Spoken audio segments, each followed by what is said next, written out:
Single आदमी एक बहुत बड़ा बिजनेस क्रिएट कर सकता है और सारा प्रॉफिट अपने पास रख सकता है। ये जितने सिंगल सोलो फाउंडर्स हैं, ये सब ने एआई को को फाउंडर बनाया। इन्होंने बहुत सारे एआई टूल्स उठाए। Single person company can become a unicorn company. मैं अमेज नहीं होगा कि अगर ये हो जाए। फंडिंग को कैसे रेज किया जाए, फाउंडर के अंदर का जो आग है वो इम्पोर्टेंट है। पीयूष बंसल जी ने हमें शार्क टैंक इंडिया का सबसे बड़ा ऑफर आज तक का दिया। एआई एक बहुत इंपॉर्टेंट टूल बन गया है जिससे बिजनेस खड़ी की जा सकती है और बहुत इजीली की जा सकती है। फर्स्ट मूवर्स एडवांटेज तो फर्स्ट मूवर्स एडवांटेज तो मिलता ही मिलता है। एआई यूज करके ऐसी कौन सी बिजनेस यूज केस है जिसको वो सॉल्व कर सकता है। अगर एआई उनको दे दिया तो उनके हाथ में अब एक जादू की छड़ी दे दी। अगर फेल करने के रास्ते नहीं है तो जीतने का तो एक ही रास्ता है। मिलिए अभीत सिन्हा से, orvo.ai के को फाउंडर और एआई एक्सपर्ट से। AI based single person company क्या यूनिकॉर्न कंपनी बन सकती है? AI business funding challenges, India में बिजनेस एंटिटीज एआई एडॉप्शन से कैसे क्विकली फायदा उठा सकती हैं, और शार्क टैंक में अभीत के फंडिंग एक्सपीरियंस के बारे में बात करेंगे। मैं रजनीश हूं, चलिए शुरू करते हैं इंडिया टेल्स। बिजनेस मॉडल को किस तरह से ट्रांसफॉर्म कर रहा है ये? बहुत सारी कंपनीज आज के डेट में ट्राई कर रही हैं कि ज़्यादा से ज़्यादा वो एआई टूल्स को यूज़ करके ऑप्टिमाइजेशन बढ़ा सकें। अब ऑप्टिमाइजेशन का मतलब दो चीज़ है, या तो उनकी परफॉर्मेंस बढ़ जाए कि अगर वो कल 10 चीज़ बेच पा रहे थे तो आज वो 20 पीसेस बेच सकते हैं, या 20 से 50 जा सकते हैं, या 50 से 100 जा सकते हैं। और दूसरी चीज़ है कि क्या वो टाइम सेव कर पा रहे हैं। और दोनों ही केसेस के बीच में एक जो कॉमन लिंक निकल के आता है, या तो आप प्रोडक्शन बढ़ा रहे हैं या तो आप टाइम कम कर रहे हैं, दोनों में ही प्रॉफिटेबिलिटी उनकी बढ़ रही है। तो मेजरली एआई का यूज़ केस जहाँ पे भी आ रहा है कि सुनने में लगता है कि हाँ ये बहुत इंटरेस्टिंग यूज़ केस है, बहुत ही चमत्कारी चीज़ है, वाओ चीज़ है, बट बिजनेस के लिए वो हमेशा से ऐसी चीज़ मानी जाएगी कि मेरे को प्रॉफिट कहाँ से आएगा, जो कि मेजरली दो ही चीज़ से आती है। अब जहाँ से जो बच्चे हैं जो एआई की इंडस्ट्री में जा रहे हैं या नॉन एआई इंडस्ट्री में भी जा रहे हैं, अब एक स्टैंडर्ड बनता जा रहा है कि अगर आपको सरवाइव करना है किसी भी इंडस्ट्री में, आप टेक्निकल हैं, नॉन टेक्निकल हैं, बिजनेस में हैं, अकाउंट्स में हैं, किसी भी चीज़ में हैं, तो आपको कहीं ना कहीं अपना परफॉर्मेंस, अपना टाइम को मैनिपुलेट करना पड़ेगा एआई यूज़ करके। क्योंकि अगर आप अपना परफॉर्मेंस नहीं बढ़ाएंगे और अपना टाइम कम नहीं करेंगे तो कंपनी को इनडायरेक्ट प्रॉफिट नहीं मिलेगा। तो मेजरली इसी चीज़ पे पूरी इंडस्ट्री अभी शिफ्ट। अच्छा, इसमें भी दो एस्पेक्ट है। एक एस्पेक्ट ये है कि एआई जो बड़ी कंपनीज यूज़ कर रही हैं और किस तरह से उस एआई और मॉडल का यूज़ करके अपने प्रॉफिटेबिलिटी को ज़्यादा बढ़ा रही हैं। लेकिन साथ में कुछ ऐसी भी कंपनीज हैं जो कम्प्लीटली एआई बेस्ड हैं, जो सॉल्यूशंस ड्रिवन हैं। कुछ ऐसे लड़के हैं, कुछ ऐसे लोग हैं जो टायर 2 सिटीज़ में हैं, टायर 3 सिटीज़ में हैं, और वो एआई पे काम करना चाहते हैं। तो उनके लिए सबसे, इन सब चीज़ों में सबसे ज़्यादा चैलेंजेस किस बात को लेकर आता है? स्टार्टअप उनको अगर अपना खड़ा करना होता है, अगर किसी को अपना स्टार्टअप खड़ा करना है और एआई को कोर टेक्नोलॉजी उसमें यूज़ करना है, तो उसको ये सोचना पड़ेगा कि एआई यूज़ करके ऐसी कौन सी बिजनेस यूज़ केस है जिसको वो सॉल्व कर सकता है। बट सॉल्व करने का बहुत सिंपल सा एक चीज़ है। सॉल्व करने के बाद आपको जो मार्केट में चीज़ अवेलेबल है आप उसका ही कंपटीशन लाएंगे। मतलब दो चीज़ें हैं। पहला है कि जो चीज़ बिक रही है उसका आप कंपटीशन क्रिएट कर रहे हैं, और एक चीज़ है कि आपने कुछ नई चीज़ ही ईजाद कर दी जो मार्केट में अवेलेबल नहीं था कभी। तो जो मार्केट में अवेलेबल नहीं था उसका रास्ता थोड़ा अलग है, और जो कंपटीशन है उसका रास्ता थोड़ा जैसे अलग कोई एग्जांपल से हम समझ सकते हैं तो? अगर मैं बोलूं कि मुझे होटल बुकिंग के लिए एक नया एप्लीकेशन बनाना है, तो मैंने कहा कि मैं कॉम्पिटिटर बनना चाहता हूँ। किसका? मेक माई ट्रिप का। मैं कॉम्पिटिटर बन जाऊँगा अगाडो का, या बहुत सारे ब्रांड्स जो भी अवेलेबल हैं। तो इनको compete करने के लिए अब मैं क्या करूँगा कि मैं एआई यूज़ करूँगा। एआई से मैं क्या करूँगा, मैं एक एग्जांपल देते हैं कि यूज़र से मैं पूछूंगा कि आपको क्या पसंद है खाने में, आपको क्या पसंद है, हिल स्टेशन पसंद है या बीच पसंद है, या आपको रेगिस्तान पसंद है। ऐसे करके मैं 4-5 चीज़ें उससे पूछता हूँ, और उस डेटा से मैं क्या करूँगा, यूज़र की प्रोफाइलिंग बनाऊँगा। जो एआई को मैं ये डेटा फीड करूँगा और उससे मैं एक प्रोफाइल निकालूँगा कि इस आदमी को मैं क्या क्या चीज़ दे सकता हूँ जिससे ये चीज़ मेरा पैकेज ले लेगा और ये मेक माई ट्रिप के पास नहीं जाएगा। तो उसने बिजनेस ले लिया उसका, क्योंकि घूमने वाले उतने ही हैं, चाहे वो 5 हो, चाहे 5 करोड़ हो, मार्केट का साइज उतना ही बड़ा है। मार्केट साइज वही है। मे बी मान सकते हैं कि थोड़ा बहुत बढ़ रहा हो एवरी ईयर, बिकॉज पैसे ज़्यादा बढ़ रहे हैं, लोगों की एस्पिरेशंस ज़्यादा बढ़ रही हैं, वो हो सकता है। बट ओवरऑल मार्केट जो है क्लटर्ड मार्केट है, उसमें से आपने उसका निकाल लिया शेयर। तो निकालने का शेयर आपको यही है कि आपको या तो इंटाइस करना पड़ेगा कि जो कस्टमर है मेक माई ट्रिप का, तो वो कैसे मेरे पास आएगा। वो अगर आपके पास आएगा तो 3-4 चीज़ पे आएगा। पहला, उसको इंगेजमेंट बहुत अच्छा मिला। दूसरा कि आपने मनपसंद की बात कर दी, उसको खोजना नहीं पड़ा। मेक माई ट्रिप पे जाके वो खोजेगा कि ये सस्ता है, ये महंगा है, मेरा मन यहाँ है कि अब मेरा मन वहाँ है। और वर्सेस मैंने आपका मन पढ़ लिया और मन पढ़ के बोल रहा हूँ नहीं आपको मेरे ख्याल से ये पसंद है। आप एक जनरल रिलेशन में भी आप बात कर रहे हैं, अननोन से बात कर रहे हैं, और अगर कोई बात क्लिक कर जाए, अरे ये तो मेरी इंटरेस्ट की बात है, तो दो लोगों में दोस्ती जल्दी बैठती है। वर्सेस कि दो लोग जो पहली बार मिल रहे हैं लेकिन कोई विचार कॉमन ही नहीं है। तो वही करना है कि ब्रांड को एसोसिएट करना है कस्टमर से, कि अगर मैंने उसके मन की बात पढ़ ली और रेकमेंड कर दिया कि नहीं आपको बाली जाना चाहिए, नहीं आपको तो वैष्णो देवी जाना चाहिए, तो वो क्लिक हो गया। तो आपने अब उसके अराउंड बिजनेस अपना वो बिल्ड करना है। बिल्ड करना है। अभी वो एआई के बाद बिजनेस तो बिजनेस लॉजिक पे ही बैठता है। तो ऐसा नहीं है कि एआई से कोई जादू की छड़ी घुमाई और चीजें नहीं हो जाएंगी। आपको वो बिजनेस एक्यूमेन आपके पास होना चाहिए। होना चाहिए। एआई आपको बिजनेस रेडी नहीं करेगा। एआई एक बहुत इंपॉर्टेंट टूल बन गया है जिससे बिजनेस खड़ी की जा सकती है और बहुत इजीली की जा सकती है। लेकिन आपको बोलेंगे बिजनेस का जो एफर्ट है वो कम होगा, नहीं, क्योंकि बिजनेस तो बिजनेस है। क्योंकि अल्टीमेटली आपको बेचना किसको है? ह्यूमन को ही बेचना है, और इंसान तो इंसान ही है। अच्छा, इसी से जुड़ा एक सवाल है।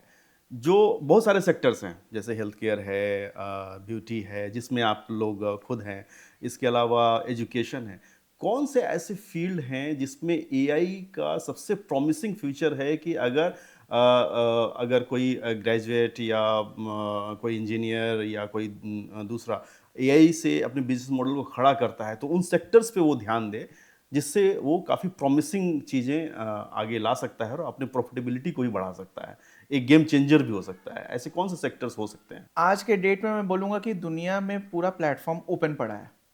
एआई बस अभी स्टार्ट किया है, तो हर अपॉर्चुनिटी जो अवेलेबल है वो मैं कहूँगा कि सारे डोमेन में अवेलेबल है।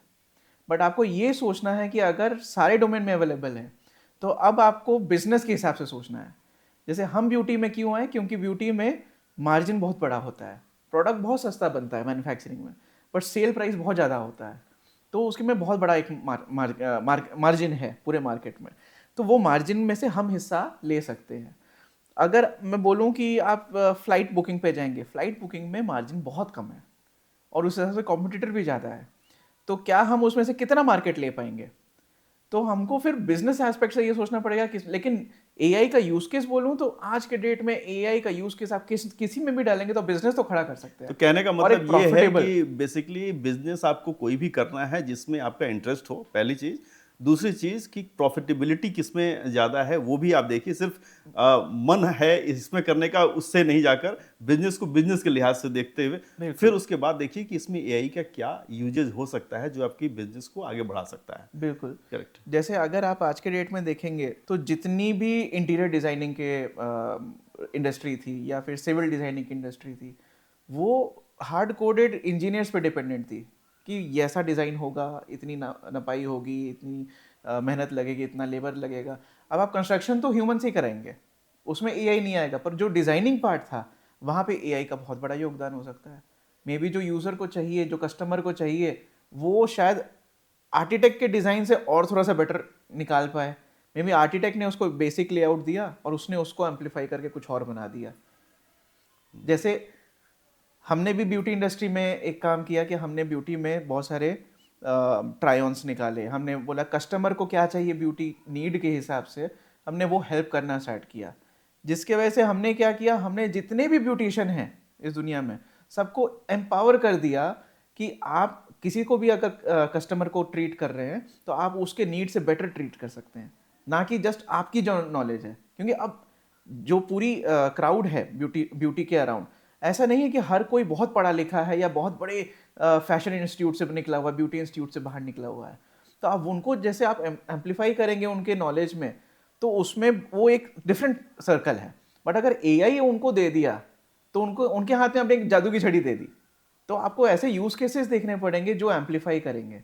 तो हमने वो ट्राई किया कि अगर सारे ब्यूटिशियन जाएंगे तो हमने उनके थ्रू अपना मार्केट अपने से बहुत बड़ा कर लिया। अच्छा, मतलब जब भी हम स्टार्टअप की बात करते हैं तो दो तीन टर्म बड़े फैंसी लगते हैं लोगों को। पहले लगता है डिसरप्टर है, डिसरप्शन करना चाहिए बिजनेस में। जो आम तौर पे मान लीजिए इस पॉडकास्ट को देख रहा है कोई ऐसा जो है नया बिजनेसमैन, तो उनको उसके लिए ये सब टर्म्स जो है ना बड़े फैंसी लगते हैं, लेकिन एक्चुअली में आप इसको डिकोड करोगे तो डिसरप्शन और डिसरप्टर स्टार्टअप में आप इसको कैसे देखते हैं? जो हमने बिजनेस की बात कर रहे थे कि बिजनेस में कहाँ पे लूप होल है, जहाँ पे हम कुछ डेटा यूज़ करके या कुछ एआई यूज़ करके वहाँ पे हम कुछ क्रिएट कर सकते हैं मार्केट। डिसरप्शन वो चीज़ को कहते हैं जहाँ पे सबसे ज़्यादा बड़ा गेन आप दे दें। जैसे कि हम जोमेटो का एग्जांपल ले सकते हैं बिल्कुल। कि फूड डिलीवरी जैसा कुछ भी नहीं था। कुछ भी नहीं पहले था। जो भी बिजनेसेस होते थे, रेस्टोरेंट्स होते थे, वो खुद ही अपना डिलीवर करते थे। बिल्कुल। लेकिन एक प्लेटफॉर्म ऐसा उसने दिया जिससे सब किसी के हाथों में है और आप उसको आसानी से मंगवा सकते हैं। तो वो एक डिसरप्शन हो गया बिल्कुल। कि आपने एक ऐसी चीज़ लेकर आ गए। तो इसी सिलसिले में जो है, इसी सिलसिले में जैसे अगर आपने जो वो ऐसी चीज़ इजाद की जो सर्विस या प्रोडक्ट एग्जिस्ट ही नहीं करता था कभी, तो आपने डिसरप्ट कर दिया मार्केट। बेसिक डेफिनेशन तो वही है। और ऐसा कहा जाता है कि आपने अगर डिसरप्ट कर दिया मार्केट तो सबसे बड़ा जो मार्केट का फ़ायदा है वो आप ही ले जाएंगे। क्योंकि आज आप देखिए तो जोमेटो और स्विगी के अलावा किसी और को उतना फ़ायदा नहीं हो पाया है जितना ये दो टॉप के दो प्लेयर। फर्स्ट मूवर्स एडवांटेज तो फर्स्ट मूवर्स एडवांटेज तो मिलता ही मिलता है, बट हाँ ये जर्नी कि आप डिसरप्शन तक पहुँचे ये एक लंबी जर्नी है। और ये एक बार में नहीं होती है। आप स्टार्ट कहीं करते हैं, एंड कहीं और करते हैं। तो वो जर्नी आपको सिखाती है कि डिसरप्शन का मीनिंग क्या है। आप जो पहले ग्राउंड पे आप स्टार्ट करते हैं कि मैं डिसरप्ट करूंगा, वो डे वन पे नहीं होता है।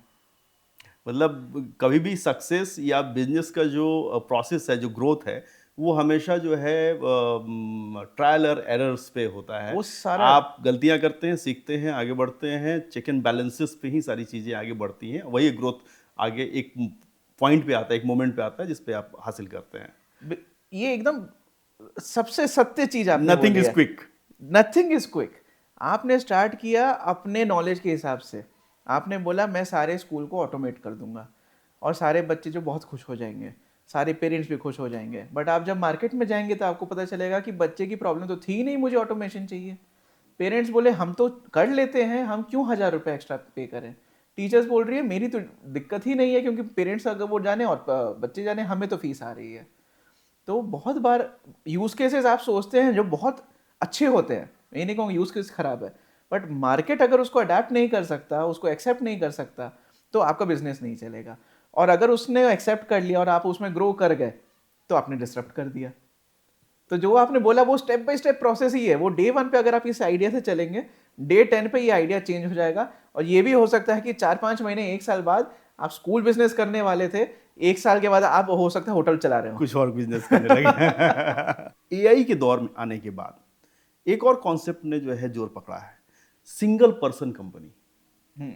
तो वो क्या है और किस तरह से एआई इसको डिजर्व कर रही है, और कैसे काफ़ी सारे लोग वर्ल्ड में ऐसे धीरे धीरे उभर के आ रहे हैं जिनकी खबरें सुनने को मिलती हैं कि वो बहुत ही अच्छा पैसा कमा रहे हैं और काफ़ी अच्छा ग्रोथ कर रहे हैं, और वो single handedly with the use of AI वो काम कर रहे हैं।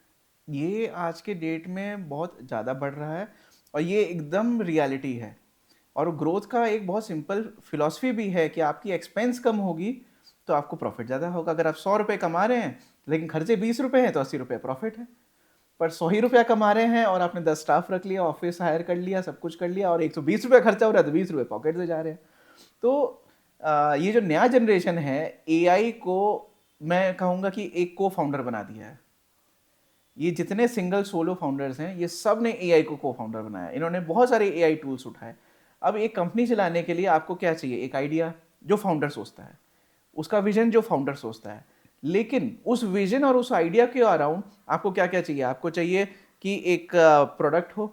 प्रोडक्ट फॉर एग्जांपल अगर आपने उठा लिया चाइना से या कहीं से, ड्रॉप शिपिंग का एक बिजनेस खोल रहे हैं, तो वहाँ से आपने डेटा उठाया कि मैं ये बेचूंगा। उस पर आपने एआई से एनालिसिस किया कि अगर 500,000 प्रोडक्ट्स हैं, इनमें से कौन सा प्रोडक्ट है जो चलेगा। तो उसने एआई से आपने फिगर आउट कर लिया कि नहीं ये 4 चीज़ें तो चलती हैं। और ये कुछ भी नहीं देती हैं तो 5-10%, 20% तो प्रॉफिट दे देती हैं। तो आपने कहा ये सेलेक्ट कर लिया, अब आपको उसके लिए मार्केटिंग चाहिए, तो मार्केटिंग के लिए उन्होंने हायर नहीं किया किसी को। उन्होंने कहा कि जेमिनी का टूल है या चैट जीपीटी का टूल है, बहुत सारे टूल्स अवेलेबल हैं जिसमें आप वीडियो बना सकते हैं, पोस्टर्स बना सकते हैं, इंस्टाग्राम रील बना सकते हैं, सब उसने ऑनलाइन बना दिया और लेके अपनी मार्केटिंग स्टार्ट कर दी। उसके बाद फेसबुक एड्स है, गूगल एड्स है, इस सब चीज़ को यूज़ करके उसने मार्केटिंग कैंपेन रिलीज कर दिया। अभी तक उसने किसी को हायर नहीं किया है, सब कुछ वर्चुअली हो रहा है। प्रोडक्ट सेलेक्ट हो गया, प्रोडक्ट की मैन्युफैक्चरिंग करनी नहीं है, प्रोडक्ट तो हमको कहीं से मंगवाना है या उसको बात करके अपनी नाम छपवा देनी है उस पर, प्रोडक्ट बन चुका है, मैन्युफैक्चरिंग का झंझट नहीं है, मार्केटिंग हो चुकी है। जब सेल्स की बारी आएगी, सेल्स के लिए वेबसाइट चाहिए, वेबसाइट भी हमने कर्सर और लवेबल जैसे एआई टूल से हमने वेबसाइट भी बना ली, उसको भी होस्ट कर दिया, क्योंकि एआई अगर आ गया तो आपको टेक इंजीनियर होने की कोई ज़रूरत नहीं है।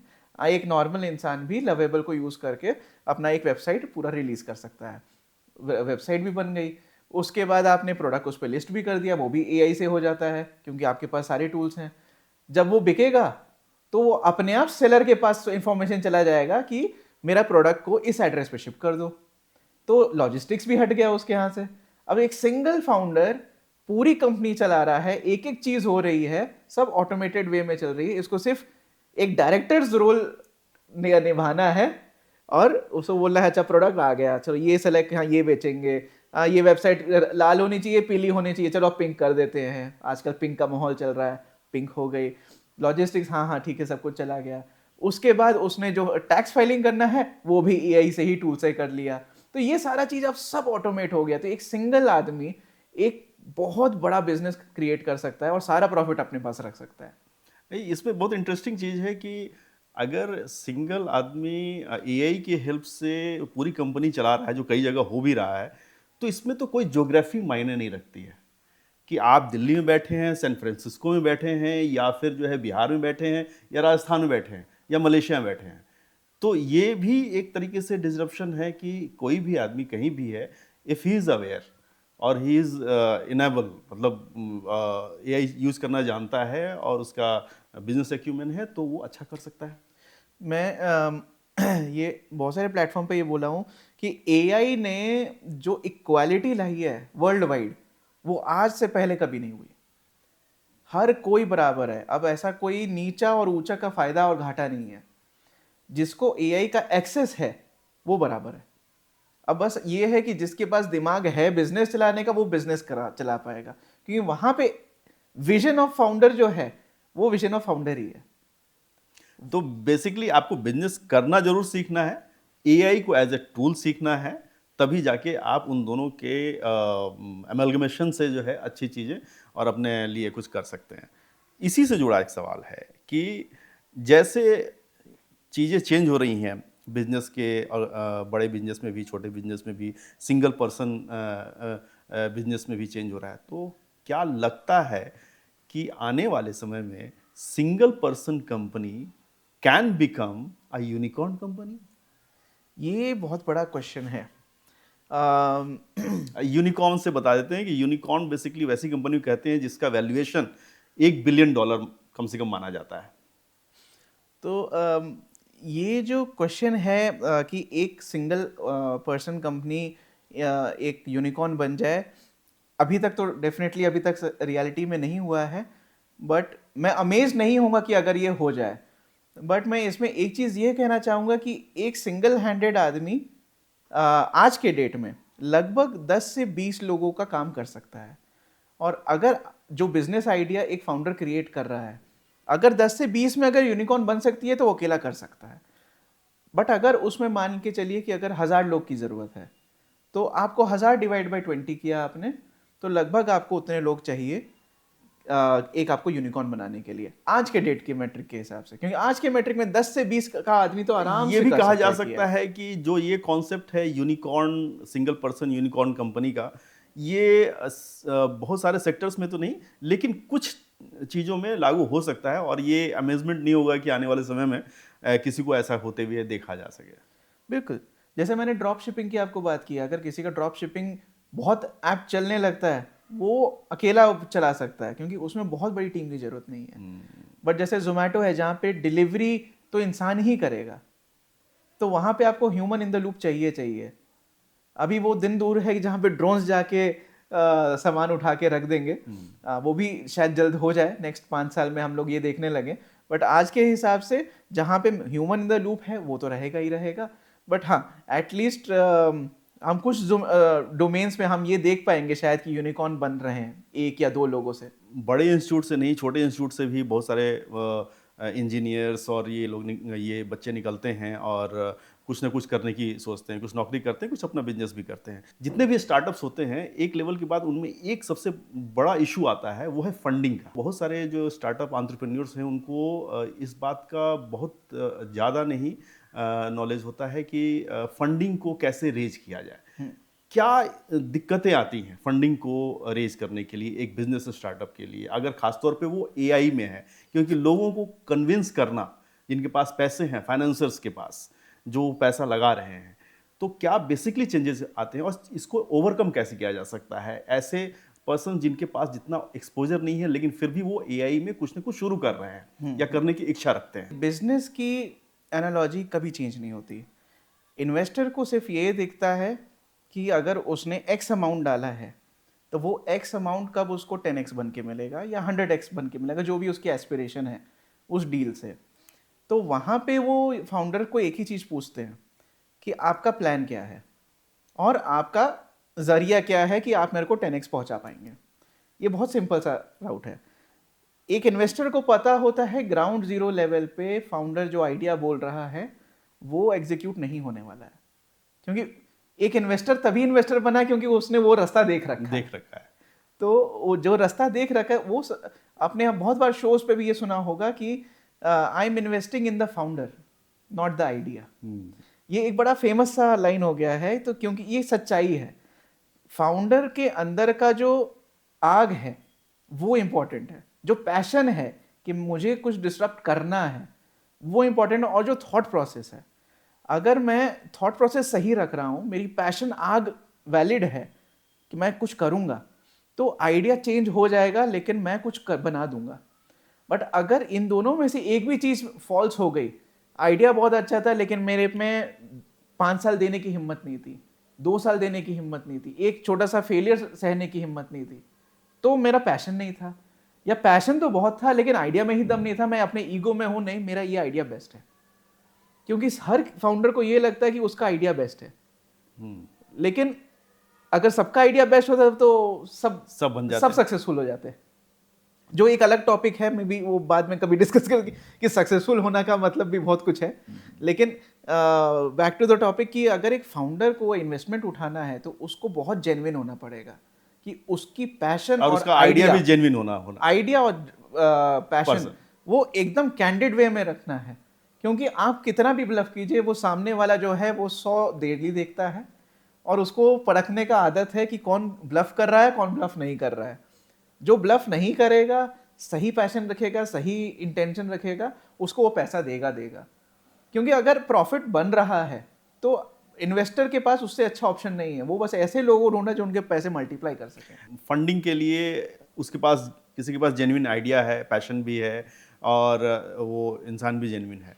अब वो फंडिंग के ऐसे कौन से प्लेटफॉर्म तक अपनी पहुंच बढ़ा सकता है? ऐसे कौन कौन से प्लेटफॉर्म हो सकते हैं जहां पर जाकर, जहां पर एक्सेस करके वो आगे अपना स्टेप बाय स्टेप आगे बढ़ सकता है? जिसको स्टार्टअप की दुनिया में एंटर करना है वो सबसे पहले तो जितने इवेंट्स होते हैं हर हफ्ते, सैटरडे संडे, तो मैं कंफर्म बोल रहा हूँ, और बाकी बीच के दिनों में भी इवेंट्स पूरे इंडिया में कहीं ना कहीं होते रहते हैं। आप अपने शहर पे पता कीजिए कि कौन से स्टार्टअप इवेंट्स हो रहे हैं, आपको अपने प्रेजेंट करने का मौका मिलता है। जहाँ पे कौन लोग होते हैं, कुछ एस्टैब्लिश फाउंडर्स होते हैं, कुछ हो सकता है कि एंजल इन्वेस्टर हो, कुछ फेलो फाउंडर्स हो सकते हैं जिनसे आप डिस्कस करेंगे कि आप क्या कर रहे हो, हम क्या कर रहे हैं। तो ये बहुत सारे प्लेटफॉर्म्स अवेलेबल हैं आज के डेट में जहाँ पे ये चीज़ें चलती हैं। यहाँ पे जाके फ़ायदा क्या मिलता है, आपकी विजन बढ़ती है। ऐसा भी कुछ हो सकता है, वैसा भी कुछ हो सकता है, तो आपको गलतियाँ ढूंढनी है। मतलब मैं एक चीज़ स्टार्टअप जो भी खोलना चाहते हैं उसके लिए एक सिंपल चीज़ कहता हूँ हमेशा कि आप अपने आइडिया के पीछे जो सच्चाई है उसको कैसे आप क्वेश्चन करेंगे। आप अपने आइडिया को 10 तरीके से फेल कर सकते हैं, आप ये ढूंढिए। अगर नहीं कर सकते तो आपका आइडिया बहुत स्ट्रांग है, बट आपको ये ट्राई करना है, क्योंकि आपका आइडिया इतना स्ट्रांग नहीं हो सकता स्टार्टिंग में। आपको 10 तरीके से अपने आप को फेल करना है, अपने आइडिया को। जब 10 के सॉल्यूशंस आपके पास मिल जाए तो फिर से 10 एक आइडिया ढूंढने हैं जिससे आपका आइडिया फेल होगा। जब ये नंबर 2-3 आइटरेशन के बाद कम होते होते 5-4 तक पहुंच जाए, तब जाके आप समझिए ये आइडिया आप बहुत अच्छा एग्जीक्यूट करने वाले हैं। क्योंकि तब जब ये सॉल्यूशंस आप लेके जाके इन्वेस्टर के पास जाइएगा, तो आपको वो इन्वेस्टर बोलेगा ये तुमने कैसे सोचा, ये तुमने कैसे, तो आप बताएंगे कि 10 रास्ते गिरने के थे, सब बंद कर दिए मैंने, 4 ही रास्ते हैं गिरने के, लेकिन अब 50 रास्ते हैं जीतने के। तो फाइनली मतलब अगर कहा जाए कि जो बडिंग एंटरप्रेन्योर्स हैं उनको 3-4 पॉइंट में सबसे बड़ी सीख क्या मिल सकती है अगर अपना वो एआई स्टार्टअप इस्टेब्लिश कर रहे हैं और अपने आप को 5 साल तक की स्ट्रेटजी बना के चल रहे हैं, तो उनको किन किन चीज़ों पर ज़्यादा फोकस करना चाहिए? सबसे पहले अगर आप स्टार्टअप कर रहे हैं तो आपको पहले तो अपना हिम्मत बैठाना पड़ेगा, क्योंकि ये जितना आसान दिखता है उतना आसान नहीं है। ये किसी भी चीज़ की तरह मुश्किल या आसान जैसा भी आप चाहें, अगर ये आसान है तो हर चीज़ आसान है, अगर ये बहुत सारी चीज़ें मुश्किल हैं तो ये भी मुश्किल है। आपको मेहनत करना पड़ेगा, आपको बहुत सारी फेलियर्स फेस करने पड़ेंगे। अगर आपको हिम्मत है गिर के वापस उठने की, इसका मतलब आप में पैशन है। तो वो पहली क्राइटेरिया, पैशन होना बहुत इंपॉर्टेंट है। दूसरा है कि आइडिया है कि नहीं है। अब मैं कहता हूं कि अगर आपके पास आइडिया है, वेल एंड गुड, आप उसको जो प्रोसेस है रीआइटरेट करने का, फेलियर्स को एग्जामिन करने का और उसको मिटिगेट करने का, ये आप आइटरेटिवली हर हफ्ते करते रहिए। तीसरा आपको है कि अगर आप में कुछ कैपेबिलिटी नहीं है, ये आपका ईगो हटाना पड़ेगा साइड। आपको सोचना पड़ेगा कि अगर आप में ये कैपेबिलिटी है और ये मेरे में नहीं है, तो मैं हमेशा कहता हूं अगर आप सीईओ मटेरियल नहीं है तो सीईओ मत बनिए, भले ही आप कंपनी के मालिक हैं। आप हायर कीजिए बिजनेस ईगो CEO। से नहीं होता है, अगर आप बिजनेस के लिए ईगो निकालना पड़ता है। ईगो निकालना पड़ता है। अगर आप टेक नहीं हैं जानते, तो ये मत सोचिए कि आप रातों रात टेक ही बन जाएंगे। कैपेबिलिटी है, बन जाएंगे, is a different thing, but ये नहीं है तो नहीं है। एंड अगर नहीं है तो आपको वो फुलफिल करने के लिए किसी को बाहर से लाना पड़ेगा।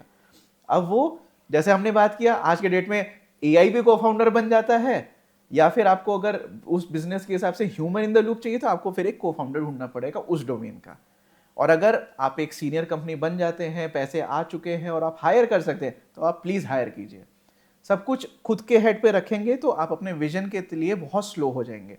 तो एज अ फाउंडर आपको विजन पे फोकस करना है एंड अपने कैपेबिलिटी से ही उसको रीच करना है, ना कि अपनी कैपेबिलिटी को स्ट्रेच आउट करके, क्योंकि फिर आप बर्नआउट हो जाएंगे। बर्नआउट होते ही पैशन गिरेगा। आने वाले 3 से 5 साल के अंदर इंडिया में AI as a business tool scenario, आप क्या प्रेडिक्शन आपको लगता है? एआई टूल का बिजनेस जो है अभी स्टार्ट हो चुका है बनना। मतलब मेरी बहुत सारी नए एंटरप्रेन्योर से भी बात हुई है, बहुत सारे कंपनी से बात हुई है जो पिवट करना चाह रहे हैं, जो एआई टूल्स की सप्लाई करने के लिए या फिर एज अ सर्विस प्रोवाइड करने के लिए बहुत ज़्यादा डीपली इन फोकस हैं।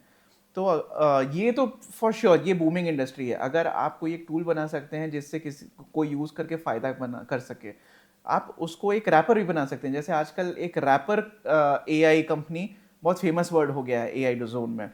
तो वो क्या है? रैपर कंपनी होती है जो चैट जीपीटी, जेमिनाई को बैकएंड पे यूज़ करके एक यूज़ केस क्रिएट करती है। तो रैपर कंपनीज ओवरनाइट बहुत सारी बनी है। हाँ, रैपर कंपनीज को पैसे इन्वेस्टमेंट उठाने के लिए थोड़ी डिफिकल्टी इनिशियली फेस करनी पड़े, क्योंकि आपका कोर उसमें एआई कुछ नहीं है। आपने एक यूज़ केस क्रिएट किया है उस एक बड़ी कंपनी के एआई को यूज़ करके। बट जैसे ही आपने ट्रैक्शन क्रिएट कर दिया, आपने फॉर एग्जांपल 10,000 ट्रांजैक्शंस ले लिए अपने प्रोडक्ट के लिए, हाँ, उसके बाद बिजनेस सेटअप हो गया तो कोई भी इन्वेस्टर पैसा डालेगा, फिर वो रैपर हो नॉन रैपर हो। But tools as a service बहुत बूम करने वाला है। Tools as a service. अच्छा, इसी सर्विस से मुझे एक चीज़ याद आई। सॉफ्टवेयर प्रोफेशनल इतने ज़्यादा होने के बाद भी हम ऐसा कोई प्रोडक्ट नहीं बना पाए सॉफ्टवेयर का ही यूज़ करके, जैसे कि फेसबुक है, जैसे कि गूगल है, या जैसे कि इस तरह के और भी टूल्स हैं, सॉफ्टवेयर के ही टूल्स हैं जो एक प्रोडक्ट है।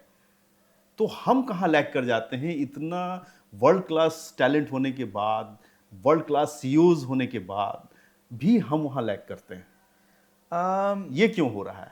इसका क्या इसका आपको लगता है कि एआई का एडॉप्शन जैसे बढ़ा है, आने वाले समय में ये इंडिया में इस तरह के एआई बेस्ड चीज़ों का इस्तेमाल करके, उसके टूल्स का इस्तेमाल करके कुछ रिवोल्यूशनरी प्रोडक्ट आ सकते हैं जिसको पूरे इंडिया ही नहीं वर्ल्ड वाइड भी यूज किया जा सकता ये एकदम आपने सच बोला कि हम लोग एक ग्लोबल स्केल पे कोई एक कंपनी इंडियन नहीं है जो वर्ल्ड के टॉप टेक कंपनीज को काउंट में आ सके। है? यूएसए से काफ़ी बाद में चाइना ने शुरू किया, लेकिन चाइना में बहुत सारे ऐसे प्रोडक्ट्स हैं जो काफ़ी आगे निकल रहे हैं, और एक तरीके से उन्होंने पैरेलल अपना पूरा सिस्टम शुरू किया, मतलब बनाया हुआ है। वाइबो है जो व्हाट्सएप की जैसा है, फेसबुक का अपना अपना सिस्टम है।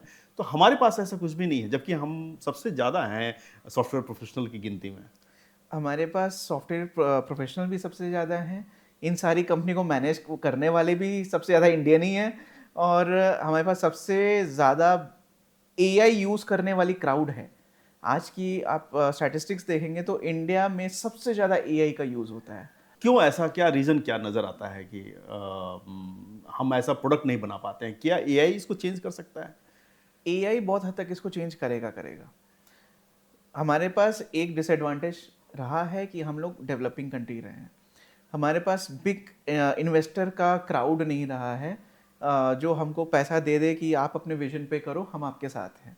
जो यूएस में और यूके में रिलेटिवली बहुत ज़्यादा है, यूएस में तो सबसे ज़्यादा है।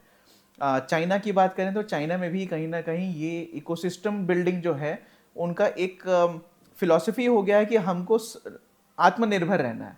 हमको व्हाट्सएप नहीं चाहिए, हमको फेसबुक नहीं चाहिए, हमको गूगल नहीं चाहिए, हमको जो चाहिए हमारा इंटरनल चाहिए।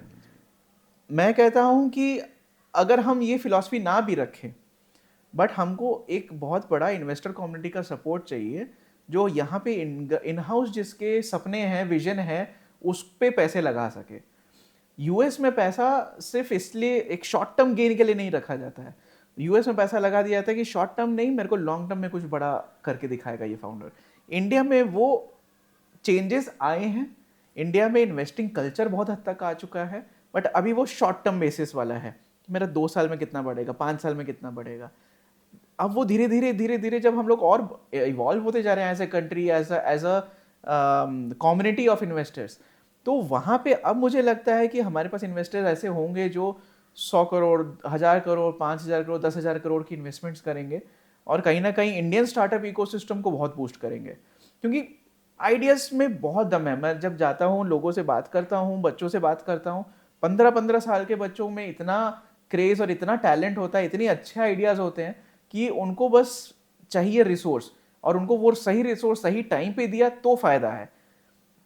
टाइम मिस हो गया तो उसका पैशन जाएगा, या तो पैसे का वैल्यू जाएगा, या कुछ ना कुछ बिखर जाएगा। बट आई थिंक ये बहुत जल्द होगा कि इंडिया में एक बहुत बड़ी कंपनी इस्टेब्लिश होगी, और उसके बाद एक सक्सेस जो है बहुत सारे सक्सेस के लिए अपने रोड मैप छोड़ जाएगी, रास्ता खोल जाएगी। अब आप खुद जो हैं और वो .ai के को फाउंडर हैं, तो अपने इस बिजनेस के बारे में बताइए। आप लोग ब्यूटी सेक्टर में हैं, और ये बिजनेस कैसे काम करता है और कैसे ब्यूटी सेक्टर को डिसरप्ट कर रहा है? और वो जो काम करता है वो बहुत, हमने एक सिंपल यूज केस समझा कि कोई भी इंसान इस दुनिया में अगर वो ब्यूटी प्रोडक्ट खरीदना चाहता है तो हम उसके जो फाइनल पॉइंट ऑफ परचेज है वहाँ पे उसको हम एक इन्फॉर्म्ड डिसीजन दे सकें, उसको हेल्प कर सकें कि आप एक इन्फॉर्म्ड डिसीजन लीजिए, आप कहाँ कहाँ पे गलत जा सकते हैं, कहाँ कहाँ पे सही जा सकते हैं। इसको सिंपल तरीके से बताऊं कि हमारे पास बहुत सारे एआई टूल्स हैं। जैसे एक एआई टूल की मैं बात करूं कि जिसका नाम है स्किन एनालिसिस। वो क्या करता है कि आपके फेस की फ़ोटो लेगा और वो देखेगा कि अच्छा आपके फेस पे इश्यूज़ क्या हैं। कुछ होंगे कि आपके रिंकल्स होंगे फेस पे, डार्क सर्कल होगा, पिगमेंटेशन होगा, कुछ भी हो सकता है, बहुत सारी चीज़ें हो सकती हैं। अब अगर आपको डार्क सर्कल है और मैं बोलूं कि आप देखिए आपके आंखों पे डार्क सर्कल है, आप ये वाली क्रीम यूज़ कीजिए जो डार्क सर्कल को मिटाती है, रात में आप लगा लीजिए और सुबह आप एक सनस्क्रीन यूज़ कर लीजिए, और ये वाला ब्रांड का और ये इस वाले ब्रांड का, और इससे आपका ठीक हो जाएगा। अब क्योंकि मुझे पता है कि यूज़र की प्रॉब्लम क्या है तो मैं उसको रेकमेंड करता हूँ सामान, और वो सामान से जब रिजल्ट निकल के आता है तो यूज़र क्या है, सेटिस्फैक्शन फील करता है। और फिर वो ब्रांड के साथ या फिर वो टेक के साथ या फिर पूरी ब्यूटी को एंजॉय करता है बेसिकली। तो हम क्या काम करते हैं कि ब्यूटी एक बहुत बड़ा डोमेन है वर्ल्ड वाइड। हर इंसान को आज के डेट में ब्यूटी की ज़रूरत है। एक ज़माना था जब हम लोग कहते थे कि सिर्फ लेडीज़ ब्यूटी की तरफ हैं और मेल नहीं है, बट आज के डेट में मेल इतने ज़्यादा ब्यूटी में जा चुके हैं कि वो भी स्किन केयर और हेयर केयर के बारे में बात करते हैं। तो इस डोमेन में जब हम लोग आते हैं तो हम लोग कोई भी डिसीजन हो, फॉर एग्जांपल अगर आप एक वेबसाइट पे जा रहे हैं और एक ई कॉमर्स वेबसाइट है या एक D2C ब्रांड का वेबसाइट है और वहाँ पे अपनी प्रॉब्लम लिखते हैं। मैं एक प्रॉब्लम आपको बताता हूँ कि एक माँ अगर लिखती है अपनी बेटी के बारे में कि मेरी बेटी जो है फुटबॉल खेलती है और 9 साल की है, मुझे उसके लिए एक सनस्क्रीन खरीदना है। अब अगर ये जो इस माँ की प्रॉब्लम स्टेटमेंट है, मैं अगर डालूंगा अमेज़ॉन पे या किसी भी वेबसाइट पे तो कोई रिजल्ट नहीं आने वाला, क्योंकि वो समझते नहीं है ये बात को। ये चीज़ जब आप ऑर्बो के पावर्ड प्लेटफॉर्म पे जाके आप डालते हैं तो वो आपको क्या देता है, वो आपको एक सनस्क्रीन देता है जिसमें वो उसने क्या समझा, मैं आपको बताता हूँ। उसने ये समझा कि 9 साल की बेटी है, 9 साल की बेटी का मतलब ये कि सनस्क्रीन बहुत अच्छा नहीं चाहिए, सनस्क्रीन ऐसा चाहिए जो बच्चों के लिए सेफ हो। ये पहला है। उसकी बेटी जो है फुटबॉल खेलती है, अब फुटबॉल जो है सनलाइट में खेला जाएगा, धूप में खेला जाएगा, जब धूप में खेलेगी तो पसीना आएगा, तो स्वेट प्रूफ होना चाहिए। तो सेफ्टी और स्वेट प्रूफ तो उसने कहीं लिखा ही नहीं, पर उसकी नीड इंटरनल ये थी कि एक सनस्क्रीन चाहिए जो बच्चे के लिए सेफ हो और जो स्वेट प्रूफ हो, क्योंकि फुटबॉल खेलती है। अब ये चीज़ जो समझने का काम है ये हमारी टेक्नोलॉजी करती है। तो हमने एक ऐसा AI क्रिएट किया जिसको हम लोग ब्यूटी GPT भी कहते हैं। बहुत सारे प्रोडक्ट्स हैं जिसको हम लोग मार्केट में एक B2B माध्यम से बेचते हैं। तो ये प्रोडक्ट जब जाता है किसी ई कॉमर्स वेबसाइट के साथ, तो वहाँ पे यूज़र अपना इंटेंट दिल खोल के रख सकता है कि उसको क्या चाहिए, उसकी क्या रिक्वायरमेंट है। मे बी आपको पता ही ना हो कि आपको रिक्वायरमेंट क्या, आपको पिगमेंटेशन है, आपने कहा मुझे क्या पता मुझे क्या चाहिए, मैं बोला ये मेरा शक्ल है, मुझे कोई क्रीम बता दो या कुछ सॉल्यूशन बता दो इसका। आपके पास शब्द नहीं है, सिर्फ इमोशन है, सिर्फ एक्सप्रेशन है। तो हम वो एक्सप्रेशन इमोशन को यूज़ करके आपको एडवाइस करते हैं। आपके एग्जाम्पल से, जैसे बेसिकली हम लोग जो बात चर्चा कर रहे थे, तो वो यही था कि आपको एक प्रोडक्ट बनाना चाहिए, आपने उसके यूज़ करके एक प्रोडक्ट बनाया। आप अपने एग्जाम्पल से ही यंग एंटरप्रेन्योर्स को ये समझाइए कि आपके पास जो प्रोडक्ट है उसका वो मार्केट कैसे करें। इर्रिस्पेक्टिव की ब्यूटी डोमेन या कोई भी डोमेन में अगर उसने किसी ने प्रोडक्ट बनाया है और उसको अगर मार्केट करना है, तो पहले उसको समझना पड़ेगा कि वो प्रोडक्ट कौन से इमोशन के साथ जा रहा है। एग्जैक्टली। आज के डेट में कोई भी स्टार्टअप अगर क्रिएट कर रहा है, तो एक चीज़ जो मैंने सीखी है अपनी ज़िंदगी में पिछले बहुत कुछ 10 सालों में, कि आज के डेट में आप एक जेनेरिक प्रोडक्ट नहीं बना सकते। आपको हाइपर पर्सनलाइजेशन को बहुत ध्यान में रखना पड़ेगा। आज के डेट में जितने भी जेनजी क्राउड है या जेन अल्फा क्राउड आने वाला है, उसको अपने लिए सामान चाहिए, जो उसको पसंद है उसके लिए ही टारगेटेड है। अगर आप जेनेरिक बनाएंगे मे बी वो नहीं खरीदे। तो हाइपर पर्सनलाइजेशन एक नया रास्ता खुल गया है जो आगे प्रोडक्ट की सेल्स में और मार्केटिंग में बहुत इंपॉर्टेंट है। सेकेंड जो चीज़ है जो पहले एग्जिस्ट नहीं करता था बट आज बहुत इंपॉर्टेंट है, एक्सपीरियंस। हाइपर पर्सनलाइजेशन तो चाहिए बट उसका एक्सपीरियंस इतना अच्छा होना चाहिए कि उसको यूज़र को प्रोडक्ट से ज़्यादा एक्सपीरियंस को खरीदने में मज़ा आए, उसको इस्तेमाल करने में मज़ा आए, उसकी एक जर्नी में मज़ा आए। पहले ये जर्नी नाम की शब्द नहीं होती थी, आज के डेट में हर चीज़ की जर्नी होती है। सेल्स जर्नी होती है, यूसेज जर्नी होती है, एक्सपीरियंस जर्नी होती है, स्टोरी चाहिए, एक स्टोरी चाहिए होती है। तो ये माहौल नया है और ये दोनों शब्द जो मैंने बोले, पर्सनलाइजेशन और एक्सपीरियंस, इसके अराउंड ही आपको मार्केटिंग करना पड़ेगा। हमने भी ये यूज़ किया। हमने जब इनिशियली कंपनी बनाई तो हमने एक्सपीरियंस देना स्टार्ट किया हमारे मेकअप ट्राई ऑन से। उसके बाद हमने स्किन एनालिसिस, जैसे मैंने एग्जांपल दिया आपको, हमने वहाँ पे क्या एक्सपीरियंस दिया कि ये देखिए ये आपके चेहरे पे यहाँ यहाँ इश्यूज हैं, और इससे मैंने फिर जर्नी को कनेक्ट किया कि पर्सनलाइज्ड आपके लिए ये ब्रांड का ये क्रीम है। पर्सनलाइजेशन भी हो गया, एक्सपीरियंस भी हो गया। जो मैंने दूसरा एक एग्जांपल आपको दिया कि मैंने एक अपनी इमोशन व्यक्त की एक ई कॉमर्स वेबसाइट पे, वहाँ पे मैंने क्या किया, पर्सनलाइज्ड उसका इनपुट लिया। आपकी परेशानी क्या है ये बताइए मुझे, मुझे कौन सा क्रीम बेचना है ये नहीं बताना मुझे, मैं सनस्क्रीन बेचने आया हूँ या मैं मॉइस्चराइजर बेचने आया हूँ, आप अपनी परेशानी बताइए। परेशानी ले ली, एक्सपीरियंस दे दिया। उसके बाद मैंने सोचा कि अच्छा इसको एक्चुअली सेफ्टी चाहिए, तो अब मैंने उससे फिर उसको पर्सनलाइजेशन पे लेके गया। इसके बाद हमने क्या किया, हमने एक मिरर लॉन्च किया, मैजिक मिरर। जब हमने ये रिटेल स्टोर्स पे रखना स्टार्ट किया, जो बड़े बड़े मॉल में बड़े बड़े स्टोर होते हैं ब्यूटी के, वहाँ पे हमने रखा। जो भी आके मिरर के सामने एक्सपीरियंस करता था, हमने ये देखा कि जो एक्सपीरियंस करता था उसमें से जितने लोग खरीदते थे सामान, उनका बकेट साइज जो था वो बढ़ गया। जो 200 रुपए की चीज़ लेता था आज वो 400 रुपए की चीज़ ले गया, जो 2000 की लेता था वो शायद 3000 की लेके गया। और हमने इतने बड़े बड़े नंबर देखे कि एक एक आदमी बहुत बार 20-20 हज़ार की ब्यूटी प्रोडक्ट्स लेके जा रहा है, 30-30 हज़ार की ब्यूटी प्रोडक्ट्स लेके जा रहा है। मेरा एक पर्सनल एग्जाम्पल है, मैं एक स्टोर पे गया था डेमोन्स्ट्रेशन के लिए।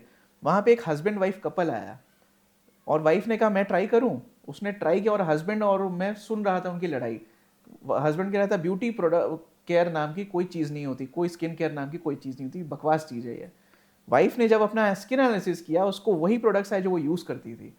और जब हस्बैंड ने देखा कि हाँ ये तो वही है, उसने अपना भी स्कैन कराया और 5,500 रुपए का सामान लेके गया।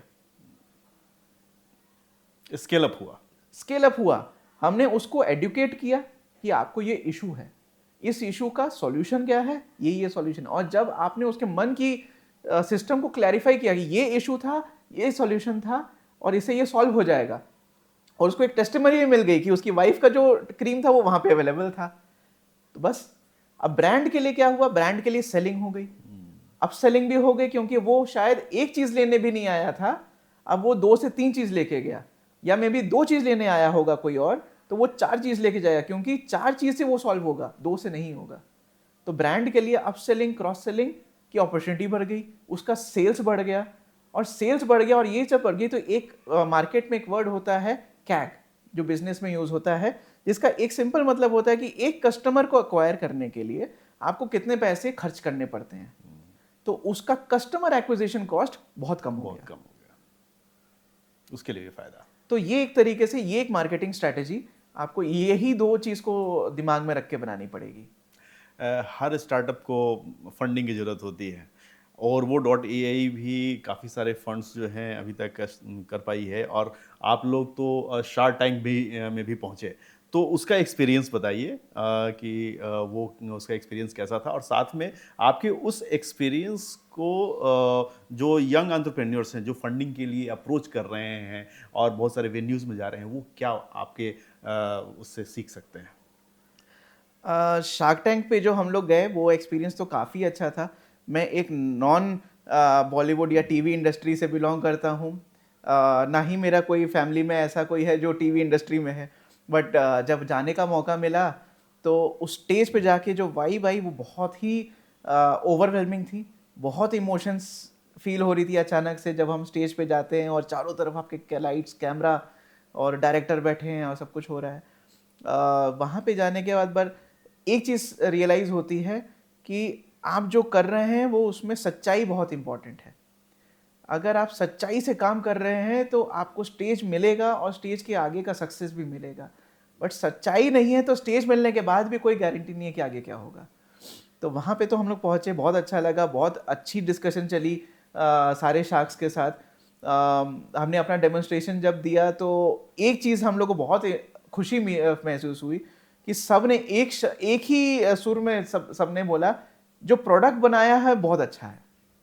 मेरे ख्याल से वहाँ पे मेरी ये शार्क टैंक की जर्नी में जो मोमेंट था कि हो गया आज का एपिसोड मेरा, अब मैं टीवी पे थोड़ा आऊँ नहीं आऊँ, मार्केटिंग क्या होगी वो सब साइड में भूल गया।